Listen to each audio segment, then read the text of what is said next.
प्रिय मित्रों, आज हम आपको एक कथा का श्रवण करा रहे हैं जिसे सुनने मात्र से आपके जीवन में सुख, संपत्ति और धन की वर्षा होगी। भगवान शिव माता पार्वती से कहते हैं कि यह 3 बातें मानव को कभी भी किसी से नहीं बतानी चाहिए। जो व्यक्ति यह 3 बातें नहीं बताता वह कभी भी गरीब नहीं रहता है।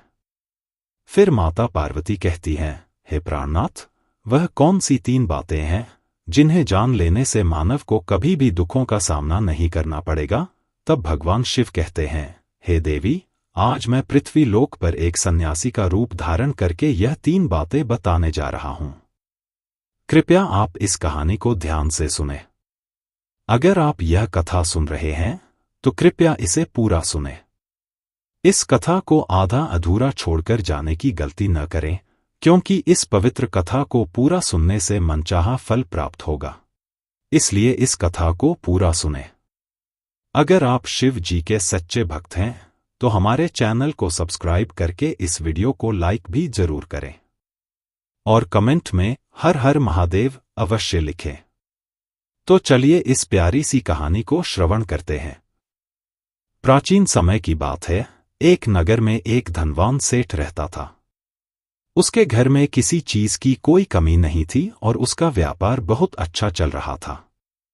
उसकी पत्नी भी बहुत खुश रहती थी, क्योंकि सेठ हर महीने उसके लिए नए नए गहने खरीदता था और उसे बहुत प्रसन्न रखता था। प्रिय मित्रों, सेठ के घर के बगीचे में एक वटवृक्ष था।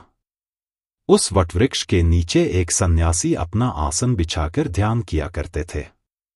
सेठ और उसकी पत्नी दोनों ही सन्यासी की बहुत सेवा करते थे और उनकी देखभाल करते थे, क्योंकि वह सन्यासी कई वर्षों से उस वटवृक्ष के नीचे रहते आ रहे थे। सेठ हर रोज सन्यासी को घर का भोजन देते थे और सन्यासी भी उनसे बहुत प्रेम करते थे।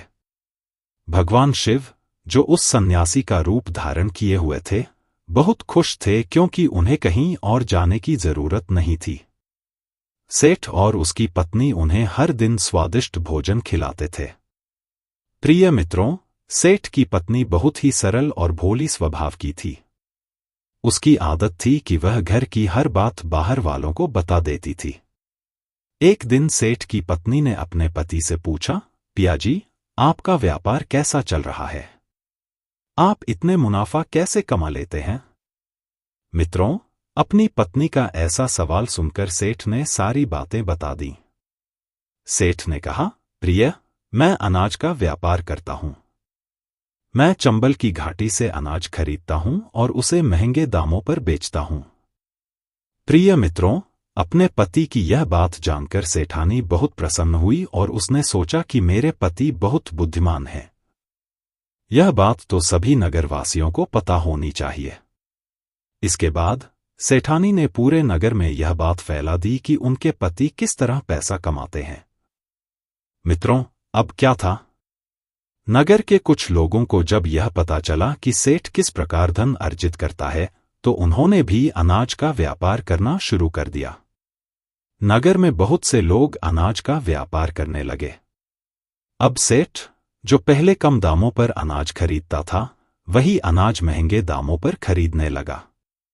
सेठ का व्यापार धीरे धीरे कम होने लगा और उसे मुनाफा नहीं हो रहा था। धीरे धीरे वह गरीब होने लगा और उसका व्यापार ठप हो गया। यह देखकर वह बहुत चिंतित और दुखी हो गया। प्रिय मित्रों, एक दिन की बात है, सेठ अपने व्यापार की परेशानियों से तंग आकर बगीचे में बैठा था। तभी भगवान शिव, जो सन्यासी का रूप धारण किए हुए थे, वहां आए और सेठ से बोले, सेठ जी, क्या बात है?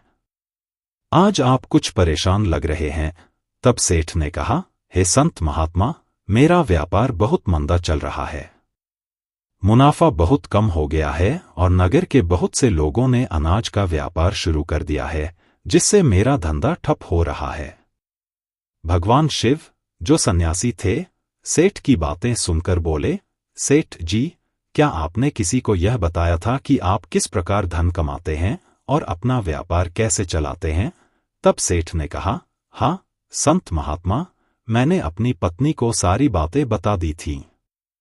वह मुझसे पूछ रही थी, तो मैंने उसे बताया कि मैं अनाज का व्यापार करके धन कमाता हूं। प्रिय मित्रों, अब सन्यासी को सारी बात समझ में आ गई। सन्यासी बोले, सेठ जी, आपने बहुत बड़ी गलती कर दी है। आपको सेठानी जी से यह बातें नहीं बतानी चाहिए थी। आज मैं आपको एक कथा सुनाऊंगा और इसके माध्यम से यह समझाऊंगा कि चाहे जितना भी करीबी इंसान क्यों न हो, यह 3 बातें कभी किसी को नहीं बतानी चाहिए। इससे गरीबी आपके पास भी नहीं आएगी। प्रिय मित्रों, अब सन्यासी, जो भगवान शिव थे, अपनी कथा प्रारंभ करते हैं। सन्यासी कहते हैं, सेठ जी, एक समय की बात है। एक नगर में एक गरीब आदमी रहता था। वह इतना गरीब था कि अपने परिवार के लिए ठीक से भोजन भी नहीं जुटा पाता था। वह गरीब आदमी जैसे तैसे अपने परिवार का पेट पाल रहा था। कभी उन्हें भोजन मिल जाता था, तो कभी भूखे पेट ही सोना पड़ता था। एक दिन उस गरीब आदमी की पत्नी ने कहा, हमारे पास तो धन ही नहीं है। अगर सुबह खाना खा लेते हैं तो शाम की उम्मीद नहीं होती, और शाम को खाना खा लेते हैं तो सुबह की कोई उम्मीद नहीं रहती। आखिर यह कब तक चलेगा? मैं जैसे तैसे घर चला लूंगी, लेकिन आपको धन कमाने के लिए परदेश जाना चाहिए। इस प्रकार से हमारे परिवार का गुजारा नहीं चलेगा। मनुष्य के पास चाहे कितना ही धन हो, लेकिन अगर उसके पास कोई काम नहीं है तो वह धन भी बेकार होता है। अगर हम कुछ नहीं करेंगे तो अपने बच्चों को कैसे पालेंगे? भूखे मरने से अच्छा है कि किसी की छोटी मोटी मजदूरी ही कर ले। अब पत्नी के बार बार कहने पर वह गरीब आदमी धन कमाने की आस लेकर घर से निकल पड़ा। वह जंगलों के रास्ते से प्रदेश की ओर रवाना हुआ।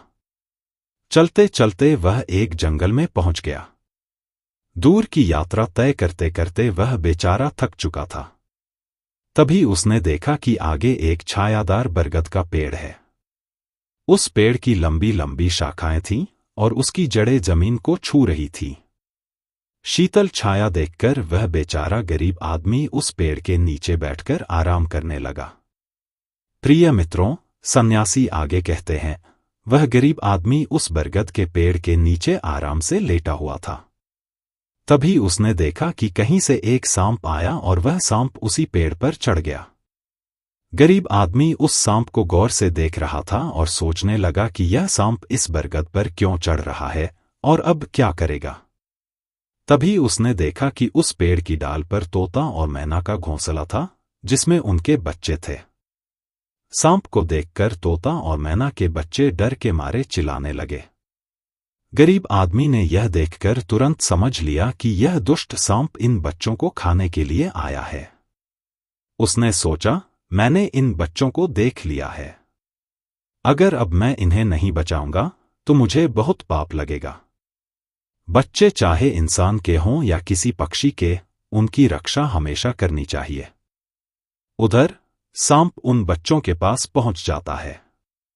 तभी वह गरीब आदमी उठता है और फटाफट बरगद के पेड़ पर चढ़ जाता है। उसने उस सांप को मार गिराया और नीचे फेंक दिया। फिर वह वापस उसी बरगद के नीचे आकर लेट गया। सन्यासी आगे कहते हैं, सेठ जी, तोता और मैना के बच्चे अपनी रक्षा करने वाले उस गरीब आदमी को मन ही मन बहुत दुआएं देने लगे। उसी समय तोता और मैना अपने बच्चों के पास आते हैं। अपने माता पिता को पास आया देख तोता और मैना के बच्चे बहुत खुश हो जाते हैं और उन्हें पूरी घटना बताते हैं। वे कहते हैं कि आज इस वृक्ष के नीचे जो इंसान लेटा है, वह हमारे लिए देवदूत बनकर आया है। एक भयंकर सर्प हमें खाने के लिए आया था, लेकिन इस इंसान ने उस सर्प को मारकर हमारे प्राण बचाए हैं। हम इसके ऋणी हो गए हैं। अगर इस इंसान ने सर्प को नहीं मारा होता तो आज हम घोंसले में जीवित नहीं होते। इसका हम पर बहुत बड़ा एहसान है। बच्चों के मुख से उस मुसाफिर की प्रशंसा सुनकर तोता और मैना बहुत खुश होते हैं।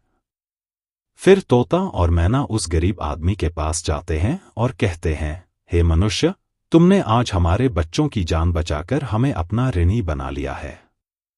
आप कौन हो और कहाँ जा रहे हो? तोता और मैना के पूछने पर वह गरीब आदमी कहता है, हे पक्षियों, मैं एक गरीब आदमी हूं और धन कमाने के लिए परदेश जा रहा था। सफर की थकान से इस बरगद के पेड़ के नीचे आराम कर रहा था। तभी मैंने देखा कि एक दुष्ट सर्प तुम्हारे घोंसले के पास जा रहा था। मैंने उसे मार डाला। फिर तोता और मैना बोले, भाई, तुमने हम पर बहुत बड़ा उपकार किया है। संसार में सबसे बड़ी खुशी बच्चों से होती है। बच्चों से अधिक प्रिय तो किसी को कुछ नहीं होता। तुम भी तो अपने बच्चों के लिए ही धन कमाने जा रहे हो। अब तुमने हमारे बच्चों की जान बचाई है, तो हम तुम्हारे बच्चों की भूख मिटाना चाहते हैं। तब उन्होंने बताया, हम दोनों तोता और मैना नाम के पक्षी हैं। हम हमेशा कीमती मोती खाते हैं और सुना है कि ये मोती मनुष्यों के लिए बहुत मूल्यवान होते हैं। हम तुम्हें कुछ मोती देते हैं। तुम इन्हें बेचकर बाजार से खाना पीना का सामान ले आओ और आज से तुम यहीं रहकर हमारे बच्चों की देखभाल करते रहना। हम तुम्हें इसी तरह से रोज कीमती मोती लाकर देते रहेंगे। तोता और मैना की बात सुनकर वह गरीब आदमी खुश हो गया और सोचने लगा कि अगर मुझे यही धन मिलता रहेगा तो मैं बाहर क्यों जाऊं। प्रिय मित्रों, वह आगे कहता है, सेठ जी, वह गरीब आदमी तोता से कुछ मोती लेकर बाजार गया और खाने पीने का सामान खरीद लाया। उसने उस वृक्ष के नीचे एक झोपड़ी बना ली और वहीं रहने लगा। अब वह तोता और मैना के बच्चों की देखभाल करने लगा। तोता और मैना अब निश्चिंत हो गए थे। उन्हें उनके बच्चों की सुरक्षा का ध्यान रखने वाला मिल गया था। वे सुबह भोजन की तलाश में उड़ जाते थे और शाम को लौटकर अपने बच्चों को सुरक्षित पाते थे। इससे वे बहुत खुश होते थे और उस गरीब आदमी का धन्यवाद करते थे। साथ ही उसे रोज कुछ कीमती मोती लाकर देते थे। इस तरह धीरे धीरे 2 महीने बीत गए। तोता और मैना के बच्चे भी बड़े हो गए थे। अब उस गरीब आदमी को अपनी पत्नी और बच्चों की याद सताने लगी। एक दिन उसने तोता और मैना से कहा, हम अपने घर जाना चाहते हैं। पता नहीं हमारी पत्नी और बच्चे कैसे होंगे। तब तोता और मैना बोले, भाई, अब तुम निश्चिंत होकर अपने घर जाओ और अपने बच्चों के साथ रहो। हमारे बच्चे अब उड़ने के काबिल हो गए हैं, इसलिए अब कोई भय नहीं है। तुम अपनी पत्नी और बच्चों को देख आओ। कभी हमारा हाल जानने का मन हो तो इसी स्थान पर आ जाना। इतना कहकर तोता और मैना ने उस गरीब आदमी को ढेर सारे मोती दिए। वह गरीब व्यक्ति उन मोतियों को लेकर अपने घर पहुंचा। जब उसने अपनी पत्नी को वह मोती दिखाए तो उसकी पत्नी बहुत प्रसन्न हुई और उसने पूछा, पतिदेव, आप यह कीमती मोती कहां से लेकर आए हो? तब उस आदमी ने बताया, हे प्यारी, मैं पिछले 2 महीने से तोता और मैना की सेवा कर रहा था। उन्हीं ने मुझे यह कीमती मोती दिए हैं। ये मोती बहुत कीमती और अनमोल हैं। इन्हें बेचकर हम अपना घर बड़ा बनवाएंगे, अपने बच्चों को अच्छे वस्त्र लाकर देंगे और तुम्हारे लिए भी नए नए गहने बनवाएंगे। अब वह आदमी उन मोतियों को बेचकर बाजार से अपने घर का सारा जरूरी सामान ले आया और आराम की जिंदगी जीने लगा। प्रिय मित्रों, उस नगर के राजा प्रताप सिंह एक अजीब रोग से ग्रसित हो गए। नगर में दूर दूर से बड़े बड़े वैद्य राजा का इलाज करने आए और अपने अपने तरीकों से उपचार शुरू कर दिया, लेकिन राजा के स्वास्थ्य में कोई सुधार नहीं हुआ। जब किसी के इलाज से राजा ठीक नहीं हुए तो एक वैद्य ने राजा से कहा, महाराज, आपकी जिंदगी बच सकती है अगर आपको तोते के बच्चे का मांस मिल जाए। इससे आप हमेशा के लिए ठीक हो सकते हैं। इस बात को सुनकर राजा प्रताप सिंह ने अपने राज्य में घोषणा करवा दी कि जो कोई उन्हें तोते का बच्चा लाकर देगा, उसे सोने के सिक्के दिए जाएंगे। धीरे धीरे यह खबर पूरे राज्य में फैल गई और लोग तोते की तलाश में इधर उधर भटकने लगे, पर किसी को भी तोता नहीं मिला। एक दिन उस गरीब आदमी की पत्नी अपने पड़ोस में कुछ औरतों के साथ बैठकर बातें कर रही थी। गृहस्थी के विषयों के बीच में तोते की चर्चा छिड़ गई। एक स्त्री ने कहा, बहन, क्या तुम्हें पता है कि राजा साहब ने तोते का बच्चा लाने का आदेश दिया है? लेकिन तोता लाना कोई आसान काम नहीं है। जब गरीब आदमी की पत्नी ने यह सुना कि राजा साहब बीमार हैं और उन्होंने तोते के बच्चे के बदले सोने के सिक्कों का वादा किया है, तो उसने कहा, अरे बहनों, तोता लाना कौन सी बड़ी बात है। मेरे पति तो 2 महीने तक तोता और मैना की नौकरी करके आए हैं, वे एक नहीं कई तोते ला सकते हैं। इतना कहने के बाद वह अपने घर चली गई। नगर की स्त्रियों ने उसकी बात सुनी और अपने पतियों को बताई। धीरे धीरे यह बात पूरे नगर में फैल गई। राजा प्रताप सिंह ने भी सुना कि उनके राज्य में एक व्यक्ति है जो तोता और मैना के पास नौकरी करके आया है। राजा ने अपने सैनिकों को आदेश दिया कि उस आदमी को पकड़कर लाएं और उससे कहें कि वह एक तोते का बच्चा लाकर दे। राजा ने कहा, इसके बदले में हम तुम्हें मुंह मांगा इनाम देंगे। यह सुनकर वह आदमी घबरा गया और बोला, महाराज, आप मेरे प्राण ले लीजिए, लेकिन मैं आपको तोते का बच्चा लाकर नहीं दे सकता। मैंने तो उनकी जान बचाई थी, मैं कैसे उनका भक्षक बन सकता हूं। उसके इनकार पर राजा प्रताप सिंह बहुत नाराज हुए और बोले, अगर तुमने हमारी बात नहीं मानी और तोते का बच्चा लाकर नहीं दिया, तो हम तुम्हारी पत्नी और बच्चों को मरवा देंगे। प्रिय मित्रों, भगवान शिव रूपी सन्यासी कहते हैं, मनुष्य सबसे ज्यादा कमजोर तब पड़ता है जब उसके बच्चों की सुरक्षा की बात आती है। ऐसे में वह कुछ भी करने को मजबूर हो जाता है। राजा की बात सुनकर वह गरीब आदमी बहुत घबरा गया। उसने सोचा, अब मुझे किसी भी तरह से तोते का बच्चा लाकर राजा को देना ही होगा। वह घर आया और अपनी पत्नी को डांटने लगा, तुमने यह क्या कर दिया? तुम्हें जरा भी समझ नहीं है। हम क्या करते हैं और कहाँ जाते हैं? तुमने नगर की औरतों से यह बातें क्यों की? अब यह बात राजा प्रताप सिंह तक पहुंच गई है और अब बताओ मैं क्या करूं? जिन तोता और मैना ने हमें खाने को भोजन, रहने को नया घर और पहनने को अच्छे वस्त्र दिए, मैं उनके साथ गद्दारी कैसे कर सकता हूं? तुमने यह बात उन महिलाओं को बताकर बहुत बड़ी भूल की है। वह व्यक्ति कहता है, प्रिय, अपने घर की कुछ बातें दूसरों से कभी नहीं कहनी चाहिए। पहली बात, आपके घर में कितना धन है और आपकी कमाई का स्रोत क्या है, यह बातें दूसरों से कभी नहीं बतानी चाहिए। दूसरी बात, घर में आपसी प्रेम की बातें, जैसे पति पत्नी के प्रेम की बातें, बाहर वालों के सामने नहीं करनी चाहिए। तीसरी बात, आपसी लड़ाई झगड़े, मतभेद, मान अपमान की बातें कभी दूसरों के सामने नहीं करनी चाहिए, वरना लोग हमारी गुप्त बातें जानकर हमारी कमजोरियों को समझकर हमारा फायदा उठाते हैं।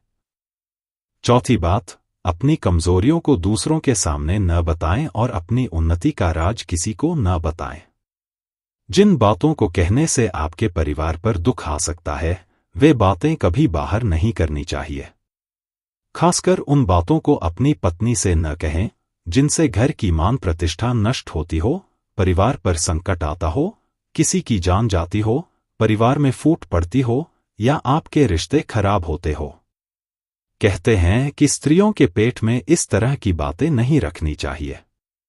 अब वह गरीब आदमी बोला, प्रिय, तुम्हारी यह गलती आज हमारे परिवार को मौत के मुंह में डाल रही है। यदि तुमने इस बात को छुपा लिया होता तो आज हम निर्भय होकर अपने घर में आनंद की जिंदगी जी रहे होते। अब राजा की आज्ञा है तो तोता का बच्चा लाकर राजा को देना ही पड़ेगा, लेकिन ऐसा करने से मैं पापी कहलाऊंगा। जिन बच्चों की मैंने इतने दिन देखभाल की, जिन्हें मैंने मरने से बचाया, अब मैं उन्हें किस प्रकार मौत के मुंह में डाल सकता हूं? पत्नी कहने लगी, पति देव, अब जो भी हो, लेकिन हमें अपनी और बच्चों की जिंदगी बचानी है, इसलिए आपको यह पाप करना ही पड़ेगा। प्रिय मित्रों, अब वह गरीब आदमी लाचार होकर जंगल की ओर चल पड़ा, जहां वह तोता के बच्चों की देखभाल करता था।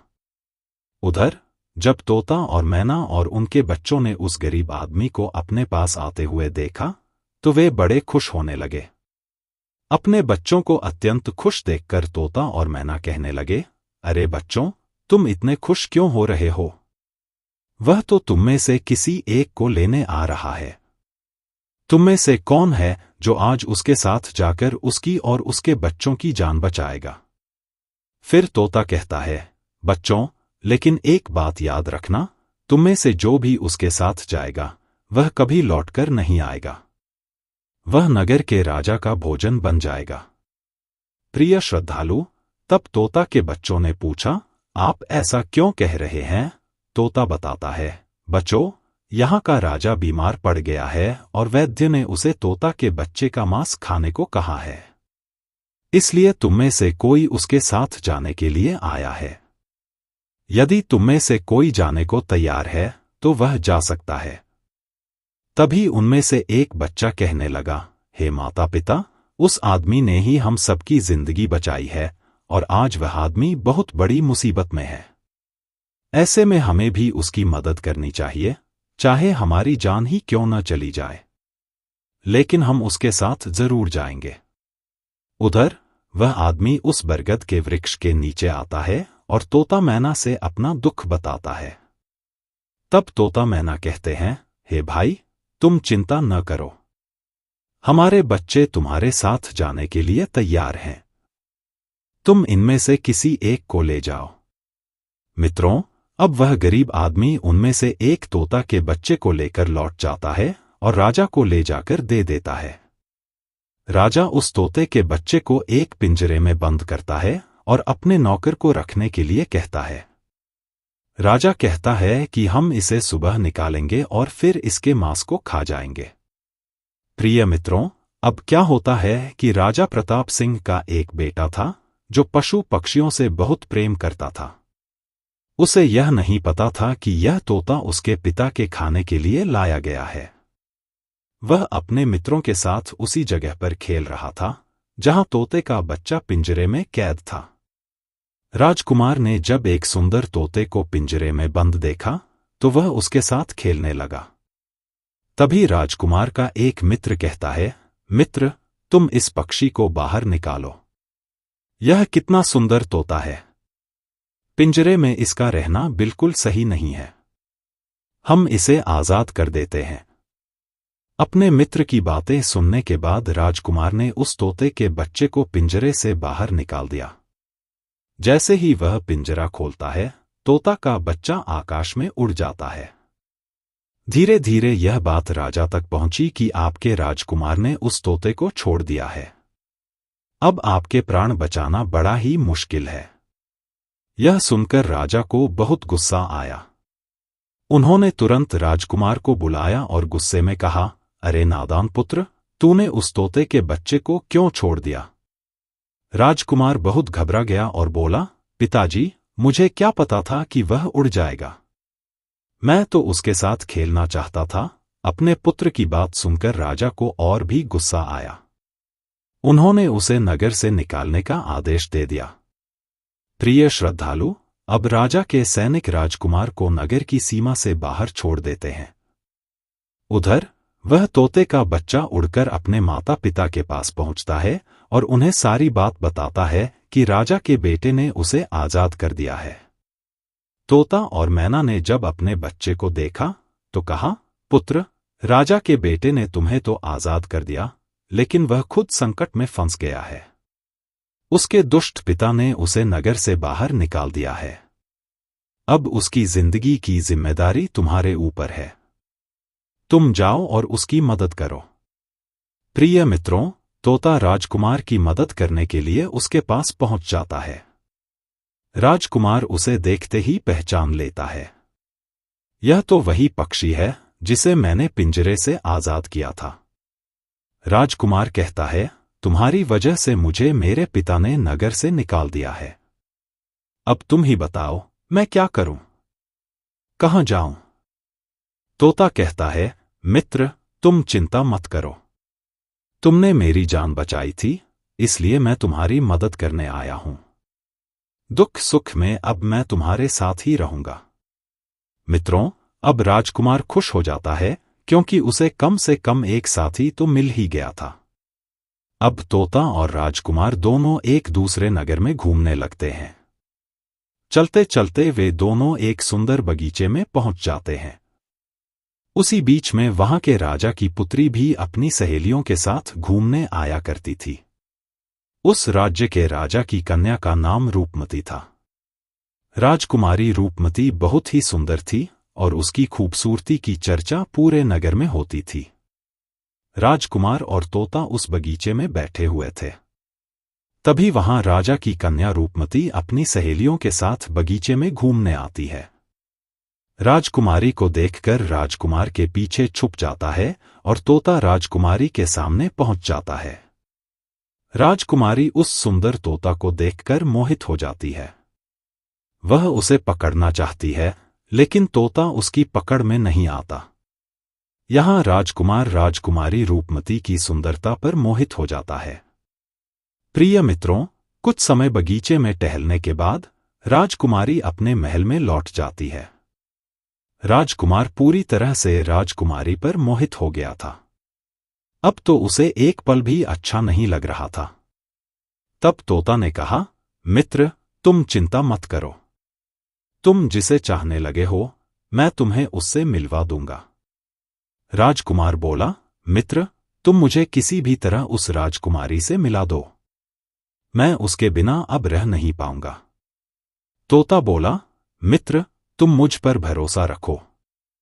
मैं पता लगाकर आता हूं कि राजकुमारी कहाँ रहती है और तुम उससे कैसे मिल सकते हो। प्रिय मित्रों, अब तोता राजकुमारी रूपमती के पास जाता है। राजकुमारी के महल में चारों तरफ सैनिक तैनात थे, लेकिन तोता उड़ता हुआ ऊपर से जाता है और जाकर राजकुमारी के कक्ष के बाहर बैठ जाता है। तोता वहां से सब नजारा देखता है और सारी बात आकर राजकुमार को बताता है कि महल में जाकर राजकुमारी से मिलना बहुत मुश्किल है।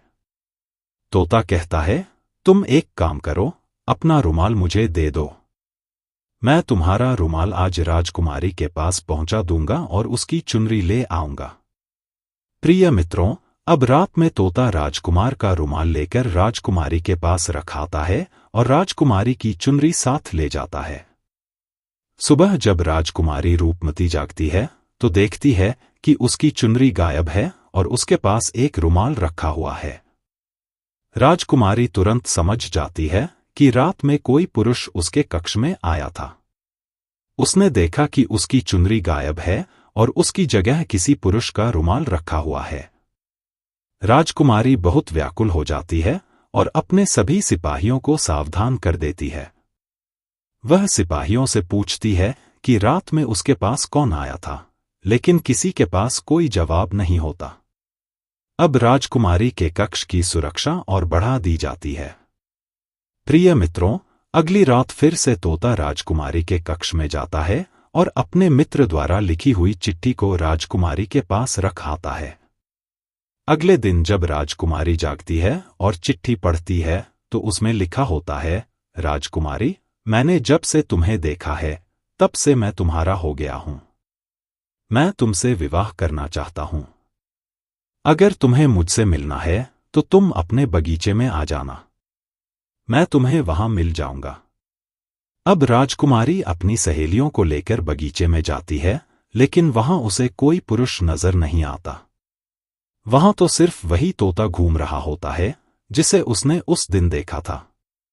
तोता राजकुमारी से कहता है, राजकुमारी, तुम जिसे देख रही हो मैं तुम्हें उससे मिला सकता हूं, लेकिन पहले तुम मुझे वचन दो कि तुम यह बात अपने पिता से नहीं कहोगी और मेरे मित्र को बंदी नहीं बनाओगी। राजकुमारी ने वचन दिया कि वह उसे बंदी नहीं बनाएगी। मुझे उससे मिलाओ। मैं भी देखना चाहती हूं कि वह कौन है जो इतने सख्त पहरे के बावजूद भी मेरे कक्ष में पहुंच गया। तब तोता ने अपने मित्र राजकुमार को बुलाया। प्रिय मित्रों, राजकुमार भी देखने में बहुत सुंदर था। उसकी सूरत देखकर राजकुमारी भी उस पर मोहित हो गई। राजकुमार आता है और राजकुमारी के पास बैठकर बड़े ध्यान से उसके सुंदर चेहरे को निहारने लगता है। राजकुमारी ने पूछा, तुम कौन हो और इतने कड़े पहरे के बाद भी तुम मेरे कक्ष तक कैसे पहुंच गए? राजकुमार बोला, प्रिय, जब दिल में प्रेम होता है तो कोई भी कार्य असंभव नहीं होता। जब से मैंने तुम्हें देखा है तब से मैं तुम्हें प्रेम करने लगा हूं और तुमसे विवाह करने की इच्छा रखता हूं। मित्रों, जब राजकुमारी ने पूछा कि तुम कौन हो और कहां से आए हो, तब राजकुमार ने अपनी पूरी कहानी उसे सुनाई। राजकुमार की कहानी सुनने के बाद राजकुमारी के मन में उसके लिए सहानुभूति हो गई। अब तो रोजाना राजकुमारी रूपमती उस राजकुमार से मिलने उस बगीचे में आया करती थी।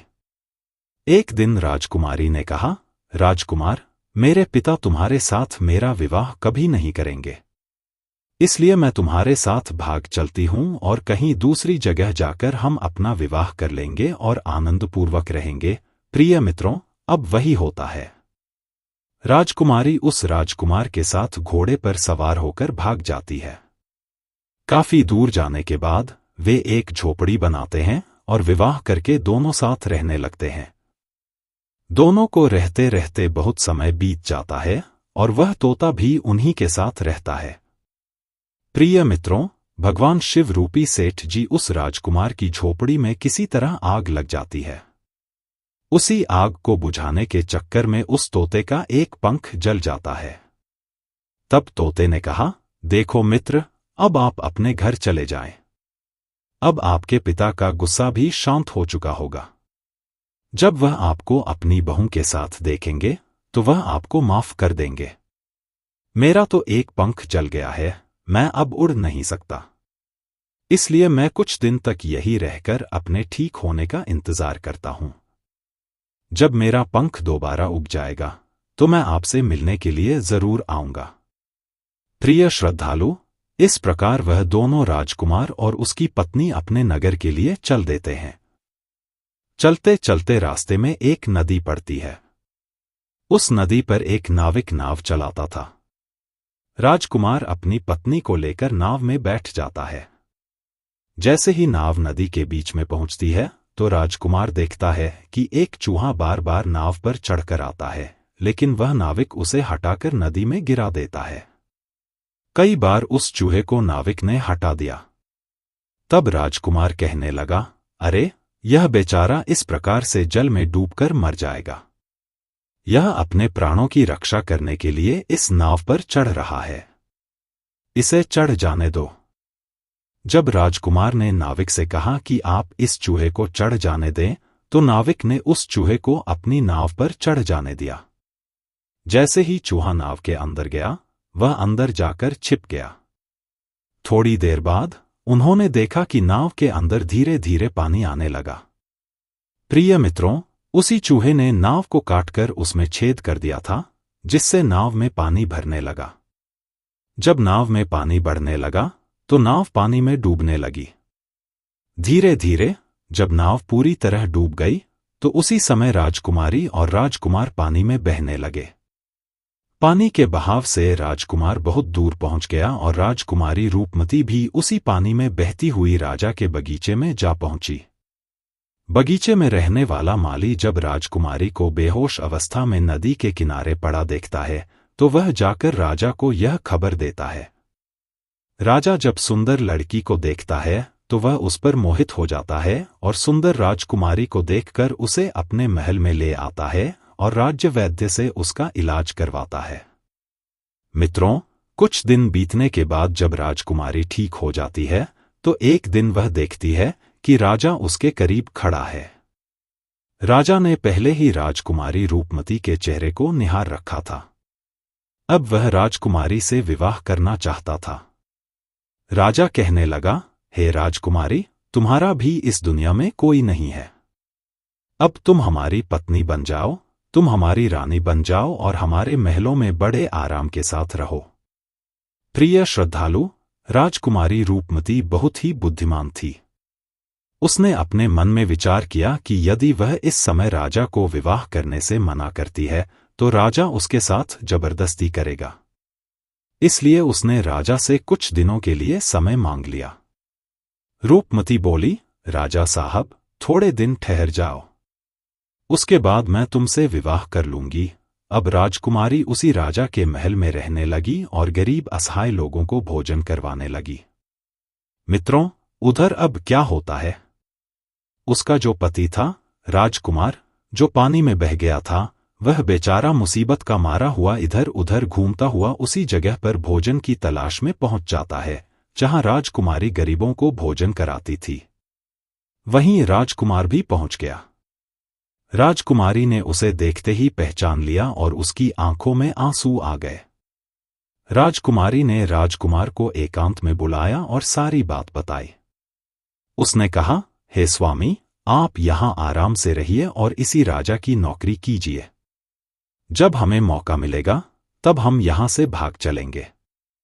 प्रिय मित्रों, राजकुमार उसकी बात से सहमत हो गया और राजा का नौकर बनकर महल में रहने लगा।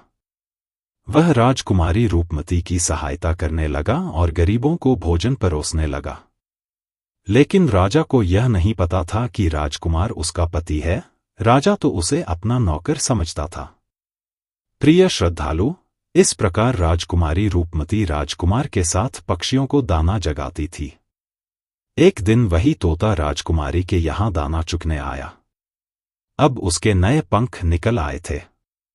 जब उसने दाना चुगने आया तो राजकुमार और राजकुमारी को पहचान लिया। राजकुमारी रूपमती ने तोते को देखा तो उसकी आंखों में आंसू झलक आए। उन्होंने तोते को पूरी कहानी सुनाई कि वे इस प्रकार से यहाँ फंस चुके हैं और राजा को भी नहीं पता कि वे पति पत्नी हैं। तब तोता कहने लगा, हे राजकुमार, आप चिंता मत करो। आज रात राजा के सभी सैनिक सो जाएंगे। तब हम तुम्हें यहां से निकालकर तुम्हारे पिता के घर पहुंचा देंगे। प्रिय श्रद्धालु, वही हुआ जो होना था। जब रात होती है तो राजा के सभी सिपाही गहरी नींद में सो जाते हैं। जब सभी सैनिक सो गए तो उसी समय राजकुमारी और राजकुमार महल से निकल पड़े। रात के अंधेरे में वे राजकुमार अपने पिता प्रताप सिंह के राज्य में पहुंच गए। राजकुमार अपनी पत्नी को साथ लेकर अपने पिता के पास पहुंचा। उन्हें देखकर राजकुमार का पिता बहुत प्रसन्न हुआ। उसे अपनी करनी पर पश्चाताप हुआ कि उसने अपने पुत्र को नगर से निकालकर बहुत बुरा किया। वह बार बार अपने पुत्र से क्षमा मांगता है। तब राजकुमार ने बताया, हे पिताजी, मेरी रक्षा उसी तोते ने की जिसे आप मारकर खाना चाहते थे। उसी ने मेरे प्राण बचाए हैं और मुझे शत्रुओं से छुटकारा दिलाया है। राजकुमार के मुख से तोते की बात सुनकर राजा बहुत प्रसन्न हुआ और उसी दिन से राजा ने प्रण किया कि आज से हमारे राज्य में कोई भी पशु पक्षियों को नहीं मारेगा और सभी लोग उन्हें दाना देंगे। मित्रों, इतनी कहानी सन्यासी सेठ जी को सुनाते हैं और बताते हैं कि देखा सेठ जी, इस प्रकार कुछ बातें बताने पर जीवन में घोर संकट आ सकता है। इसलिए यह बातें किसी को भी नहीं बताना चाहिए। जैसे आपने अपनी पत्नी को बताया कि आप किस प्रकार धन अर्जित करते हैं और आज आपका व्यापार खतरे में है। सेठ जी को अपनी गलती का एहसास होता है और वह अपनी पत्नी को समझाते हैं, तुम इन बातों को किसी को मत बताया करो। फिर भगवान शिव कहते हैं, हे देवी, हमारी आज की यह कहानी यही समाप्त होती है। मित्रों, उम्मीद है आप सभी को यह वीडियो अच्छी लगी होगी। अगर आप शिव जी के सच्चे भक्त हैं तो चैनल को सब्सक्राइब करें और वीडियो को लाइक करके कमेंट में हर हर महादेव लिख दीजिए।